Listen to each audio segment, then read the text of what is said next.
విజయవాడ పున్నమి ఘాట్లో రేపు ప్రారంభం కాబోతున్నటువంటి ఆవకాయ అమరావతి ఫెస్టివల్కి సంబంధించి పెద్ద ఎత్తున ఏర్పాట్లు జరుగుతూ ఉన్నాయి. ఈరోజు సాయంత్రం ఒక పక్క ఎన్టీఆర్ జిల్లా కలెక్టర్, పర్యాటక శాఖ మంత్రి, సంబంధిత శాఖల ఉన్నతాధికారులంతా కూడా అక్కడ పర్యటించడం జరిగింది. అక్కడ జరుగుతున్నటువంటి ఏర్పాట్లను కూడా అధికారులను అడిగి తెలుసుకున్నారు. ఒక పక్క ఏదైతే ఈ అమరావతి ఫెస్టివల్కి సంబంధించి రాష్ట్ర ప్రభుత్వం పెద్ద ఎత్తున ఏర్పాట్లు చేస్తూ ఉంది. తెలుగు సినిమా, సాంస్కృతిక, అదేవిధంగా కళా వైభవానికి సంబంధించి ప్రపంచానికి చాటి చెప్పే విధంగా అమరావతిలో ఈ ఆవకాయ అమరావతి ఫెస్టివల్ని రాష్ట్ర ప్రభుత్వం పెద్ద ఎత్తున నిర్వహిస్తూ ఉంది. ఒక పక్క ఏదైతే పర్యాటక శాఖ మంత్రి, అదేవిధంగా సంబంధిత శాఖల ఉన్నతాధికారులంతా కూడా ఇటు భవానీ ఐలాండ్కి వెళ్ళారు. భవానీ ఐలాండ్లో ఈ కార్యక్రమానికి సంబంధించి ఎలాంటి ఏర్పాట్లు చేశారు ఏంటనేది కూడా అధికారులను అడిగి తెలుసుకున్నారు. అక్కడ ఎలాంటి ఏర్పాట్లు చేయాలి, ముఖ్యంగా పర్యాటకులు పెద్ద ఎత్తున తరలి వచ్చినా సరే అక్కడ ఎక్కడా కూడా ఎలాంటి ఇబ్బందికర పరిస్థితులు తలెత్తకుండా తగిన విధంగా అన్ని ఏర్పాట్లు చేయాలంటూ అధికారులకి తగిన ఆదేశాలు జారీ చేయడం జరిగింది. అనంతరం ఏదైతే రేపు సీఎం చంద్రబాబు నాయుడు ప్రారంభించబోతున్నారో హౌస్ బోట్లు, వాటిని కూడా అధికారులతో కలిసి మంత్రి పరిశీలించారు. హౌస్ బోట్లో కూడా ప్రయాణం చేసి ఆయన ఈ హౌస్ బోట్ యొక్క విశేషాలు ఏంటనేది కూడా దానికి సంబంధించినటువంటి నిర్వాహకులను అడిగి తెలుసుకున్నారు.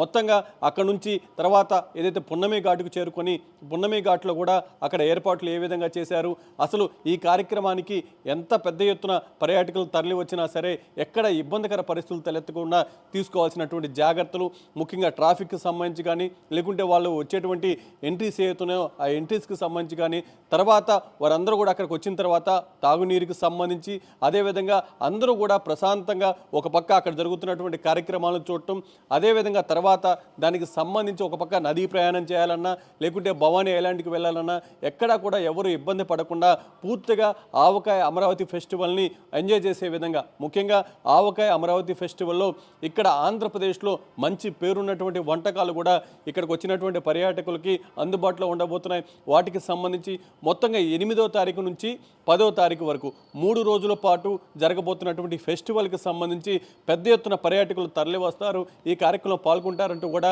రాష్ట్ర ప్రభుత్వం అయితే దానికి తగిన విధంగా ఏర్పాటు చేస్తూ ఉంది. రేపు సాయంత్రం 5 గంటలకు ప్రారంభమైనటువంటి కార్యక్రమం 10 గంటల వరకు కొనసాగుతుంది.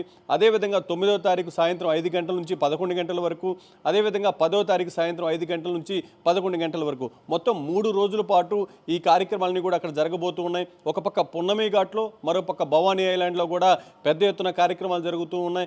ఎక్కడికక్కడ ఈ కార్యక్రమాలు జరుగుతున్నటువంటి సమయంలో అక్కడికి వెళ్ళి పర్యాటకులంతా కూడా ఆ కార్యక్రమంలో పాల్గొనేటువంటి సమయంలో కూడా ఎక్కడ ఇబ్బందికర పరిస్థితులు తలెత్తకుండా, ముఖ్యంగా ట్రాఫిక్కి సంబంధించి కానీ వాళ్ళంతా వచ్చినటువంటి సమయంలో వాళ్ళ ఆ షోలు అవన్నీ కూడా చూసేందుకు వెళ్ళేటువంటి సమయంలో వాళ్ళకి సంబంధించినటువంటి పూర్తిగా కూడా ఐడెంటిటీ వాటన్నిటికి సంబంధించి కూడా ముందుగానే వాళ్ళంతా ఎన్రోల్ అవ్వాలంటూ కూడా అధికారులు కోరుతూ ఉన్నారు. మొత్తంగా ఏదైతే ప్రవేశం ఉచితమైనప్పటికీ దానికి సంబంధించి ఒక వెబ్సైట్ కూడా అందుబాటులోకి తీసుకువచ్చారు. దాని ద్వారా వీటికి సంబంధించినటువంటి రిజిస్ట్రేషన్ చేసుకోవాలంటూ కూడా ఒక పక్క అధికారులు కోరుతూ ఉన్నారు. మొత్తంగా ఏదైతే రాష్ట్ర ప్రభుత్వం అమరావతి బ్రాండ్ ఇమేజ్ పెంచే విధంగా అమరావతిలో పూర్తిగా కూడా ఇలాంటి కార్యక్రమాలు పెద్ద ఎత్తున నిర్వహిస్తూ ఉంది. తాజాగా ఆవకాయ అమరావతి కార్యక్రమానికి సంబంధించి కూడా ఈ ఫెస్టివల్ని పెద్ద ఎత్తున నిర్వహించేందుకు అధికారులు తగిన విధంగా ఏర్పాటు చేయటం, మరోపక్క మంత్రి కూడా ఎప్పటికప్పుడు క్షేత్రస్థాయిలో ఏం జరుగుతుంది, దీనికి సంబంధించినటువంటి ఏర్పాట్లు ఏ విధంగా ఉన్నాయనేది కూడా పరిశీలిస్తూ ఉన్నారు.